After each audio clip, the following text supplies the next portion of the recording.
I was just asked if I'd ever seen Better Call Saul, and the answer to that is yes. Do I like it? Yeah. I mean, everybody loves Saul Goodman. I mean, he's freaking awesome. But what do I like about Saul? I don't like his persona. I don't like the fact that well, I mean, he doesn't just come off as sleazy. He is sleazy, but he's also hilarious in what he does, and clearly it's for entertainment value. But what I do like about Saul, and kind of putting it in the context of legal practice, is that Saul found himself in a position where he had to create a practice out of whole cloth with very little help. In the legal field, I think any attorney will tell you this. You can get a long way based on connections. You can get a long way based on your family connections. If your father or your uncle is a partner in a large firm, or even in their own practice, it takes a lot of the pressure off in law school to do well. And it also takes a lot of pressure off once you actually get into practice to find clients, because, hey, you've got someone with an established practice that is going to more or less make sure you're taken care of as long as you do the work. Saul was not that way. I mean, Saul had connections, but all those connections denied him.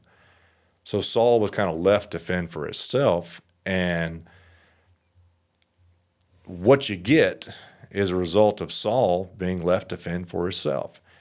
And, having gone through this myself, having gone from, literally a laptop that I had in law school, a printer from Staples, and a pack of paper on day one, and just me, to where we are now. And I'm not saying that in a bragging sense. I've been very blessed.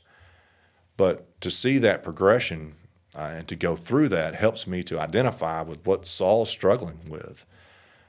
Saul's just trying to make it, and he does it his own way. And that's what I like about that show, is that you've got somebody who's making their own path and competing with people who are being propped up. His peers are being propped up by their family relationships, and Saul is competing with them and beating them at their own game, based upon basically his just will to win, at least in the movie. Obviously that's not how it works in real life. I mean, I firmly believe that every blessing that I have has been a gift from God, and I'm a steward of it. I try to be. There was a time in my career where I took full credit for everything that was ever accomplished. And that I was quickly shown that that's not the proper attitude to have. So I have a much humbler attitude about it now. Anyways, Saul is just a movie. It's not real life, but it's a great testament to how a lot of lawyers, young lawyers especially, see the legal playing field. There's a proliferation right now of insurance defense lawyers, people that work at larger firms, leaving and going and setting up their own shop. That's an incredibly scary thing to do. A lot of these lawyers, they've never had, they've had jobs along the way, but their first real job is being an attorney.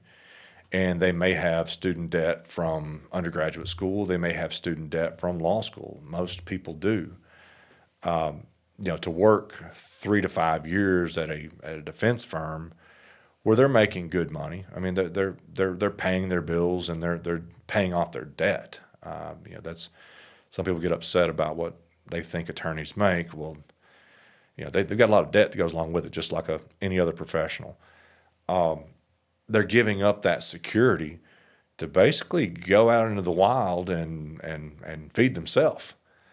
That's kind of what Saul did, except he didn't get the experience first. He used his street smarts to do it. And that's why you see a lot of young attorneys going out on their own and becoming plaintiff's attorneys, becoming personal injury attorneys, because there's this idea out there that is put out by lawyers that you can become wealthy and successful overnight. And all it takes is the right case. The lightning will strike. It's not that simple. You got a lot of people vying for the attention of clients. A lot of people, both local and I mean statewide. I mean you've seen the inundation of TV and every medium of advertising with large firms, and then you've got smaller firms trying to chip out a niche, so to speak. It's for these people that are doing this. I mean, the first year or two, they may not make a dime. They're really just, think of yourself, you're dropped off in the middle of the jungle with a rifle and say, hey, feed yourself. I mean, you either do or you don't. And that's why you see people like Saul going to such extreme measures to make sure they're successful. Tell one on myself that I hoped would never resurface, but it's relevant to this conversation, and I'm trying to be honest here. I've done commercials in the past that I'm not proud of. I mean, I've done things to drum up clients that I'm not proud of. But when you're 3 years out of law school, and I only went in 3 years out then, I was probably maybe 1.5, 2, and you've got X amount of dollars in the bank, and you've got a wife and a kid, and you've taken it upon yourself to go out into the wilderness and feed them, you're going to do everything in your power to make sure that you do. So I did a series of commercials that I'm not proud of. I think I've spoken about it before. We'll settle your case for 20% is what the slogan was. And the reason it was 20% because the other guy in town was at 25. Race to the bottom, making sure we survive. That was the whole point of that one.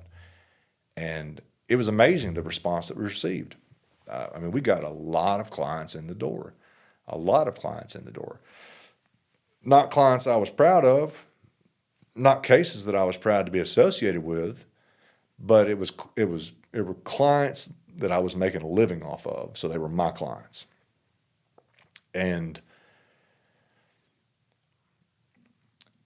I hated it. I hated walking into court knowing that I was representing this client for one reason, because I was going to make money off of them. Absolutely hated it. So I stopped doing it. There was been a period of, 6 to 8 years, something like that, where I did not advertise for personal injury cases at all. I wanted to rid myself of that stigma, rid myself of the stigma of being a personal injury lawyer, because personal injury lawyers as a whole deserve every joke ever made about them. There are some that are really good and do a great job, that are in it for the right reasons. And those guys and gals, I applaud them. But on the whole, they deserve every joke ever made about them. And I'm one of them, so hey, I'm throwing myself in there too. But I felt a call to get back into this because I saw what other lawyers were doing to their clients. I see the greed. I see the people taking advantage of their clients. And I see the lack of care, the lack of work that some of these people are doing. And again, I'm not talking about all personal injury lawyers. There are some fine ones. And if I ever get into a case where I've got a conflict, I've got a ready list of people down here that I feel 100% confident sending somebody to. And I've also got a list of people that there's no way I would send anybody to ever. But anyways, decided to get back into it because I saw what was going on. But we're doing things differently this time. I am not negotiating my fee. I'm not. That's become incredibly popular. I was doing it in 2013 or 14, but now it's all the rage. I'm not, because A client is going to get what they pay for. When they hire us, they're going to get our full attention.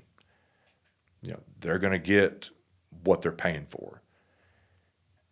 A lawyer who's taking it at 20, 25%, whatever these cut rates are, they're taking in so many cases that there's no way they can actually pay attention to it. I tell a story about I built a porch, maybe, I don't know, 6-8 years ago. We had a nice little patio that we wanted to build a porch on top of and tie it into the roof. So we solicited a bunch of bids. I got 2 or 3 people come down, look at it. And we went with the guy that was the cheapest. We did. He quoted a good bit less than anybody else. And I knew this person's work. They were really good at doing other types of carpentry work.